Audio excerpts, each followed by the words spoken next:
ಇವತ್ತು ವಿಶೇಷವಾಗಿ ಶಿವಯೋಗ ಸಾರ್ವಭೌಮ ಅನ್ನುವಂಥ ಒಂದು ಶಿವಬಸವ ಶಿವಗಳವರ ಜೀವನ ಚರಿತ್ರೆ, ಬಹಳ ಚಿಕ್ಕದಾಗಿರುವಂತಹ ಒಂದು ಜೀವನ ಚರಿತ್ರೆ ಇಲ್ಲಿ ಲೋಕಾರ್ಪಣೆಗೊಂಡಿದೆ.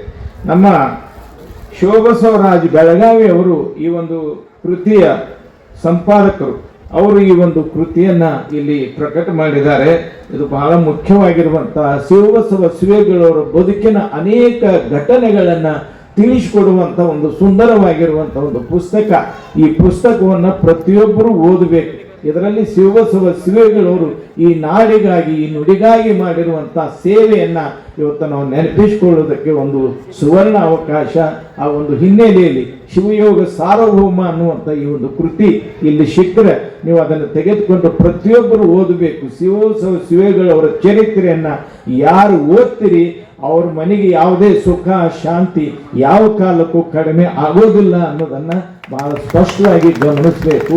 ಯಾಕಂದ್ರೆ ಶಿವಬಸವ ಶಿವಯೋಗಿಗಳು ಶಿವಯೋಗ ಸಾರ್ವಭೌಮರು.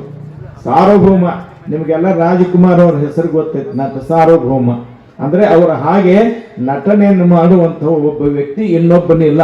ಆ ನಟನಾ ಕ್ಷೇತ್ರದಲ್ಲಿ ರಾಜಕುಮಾರ್ ಸಾರ್ವಭೌಮ ಇರುವಂತೆ ಶಿವಯೋಗ ಸಾಮ್ರಾಜ್ಯದ ಸಾರ್ವಭೌಮ ಯಾರು ಅಂದ್ರೆ ಹುಕ್ಕೇರಿ ಮಠದ ಶಿವಬಸವ ಶಿವಯೋಗಿಗಳು ಅನ್ನೋದನ್ನ ಈ ಸಂದರ್ಭದಲ್ಲಿ ನೆನಪಿಸಿಕೊಳ್ಬೇಕು. ಆ ಒಂದು ನೆಪದಲ್ಲಿ 4-5 ದಿನಗಳವರೆಗೆ ವಿಶೇಷವಾಗಿರುವಂತಹ ಕಾರ್ಯಕ್ರಮವನ್ನು ತಾವೆಲ್ಲ ಹಮ್ಮಿಕೊಂಡಿದ್ದೀರಿ.